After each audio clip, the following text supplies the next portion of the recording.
Halo teman-teman, hari ini kita belajar tentang model dan prinsip kurikulum. Yang pertama, model-model pengembangan kurikulum.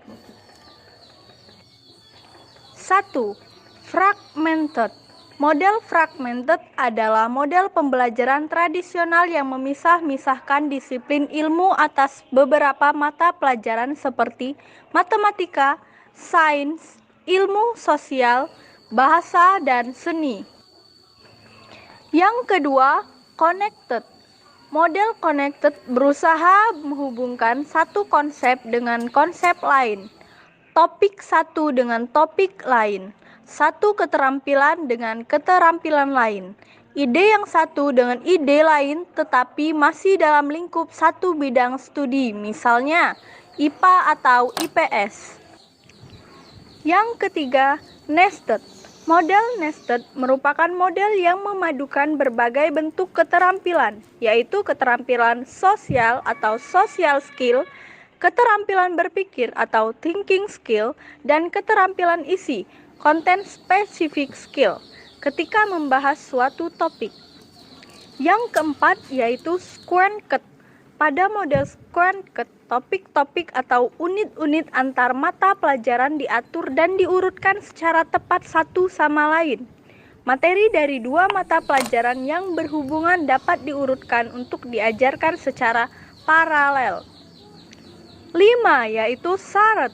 Model syarat ini merupakan bentuk pemaduan pembelajaran akibat adanya overlapping konsep atau ide pada dua mata pelajaran, sehingga menjadi konsep yang utuh terhadap konsep-konsep yang berserakan tersebut sehingga menuntun siswa untuk membuka wawasan dan cara berpikir yang luas dan mendalam melalui pemahaman terhadap konsep lintas disiplin ilmu.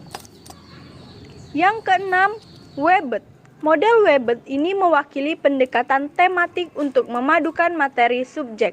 Model ini dimulai dengan menentukan tema yang kemudian dikembangkan subtemanya dengan memperhatikan kaitannya dengan bidang studi lain.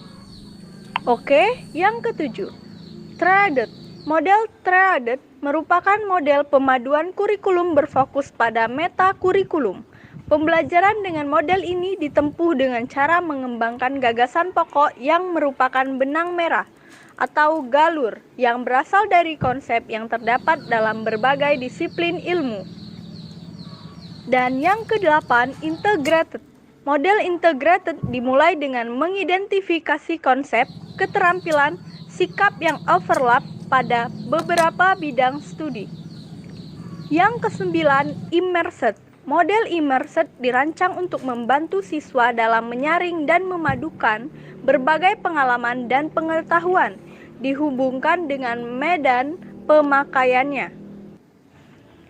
Yang terakhir, networked. Model networked merupakan model pemaduan pembelajaran yang mengendalikan kemungkinan pengubahan konsepsi, bentuk pemecahan masalah, maupun tuntutan bentuk keterampilan baru setelah siswa mengadakan studi lapangan dengan situasi, kondisi, maupun konteks yang berbeda-beda.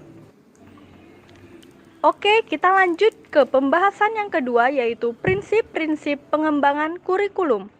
Menurut Profesor Dr. Nana Soudi Sukmadinata bahwa terdapat dua sifat prinsip. Yang pertama, prinsip-prinsip umum, dan yang kedua, prinsip-prinsip khusus. Prinsip-prinsip umum yang pertama, relevansi, yang kedua, fleksibilitas, yang ketiga, kontinuitas, yang keempat, praktis atau efisiensi, yang kelima yaitu efektivitas.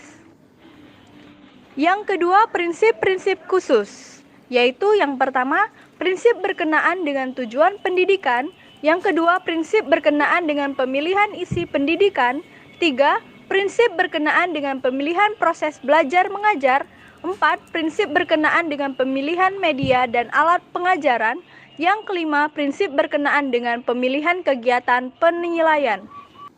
Oke, itulah tadi materi model-model pengembangan kurikulum dan prinsip-prinsip pengembangan kurikulum. Terima kasih telah menonton video ini. Semoga bermanfaat bagi teman-teman sekalian. See you, sampai jumpa.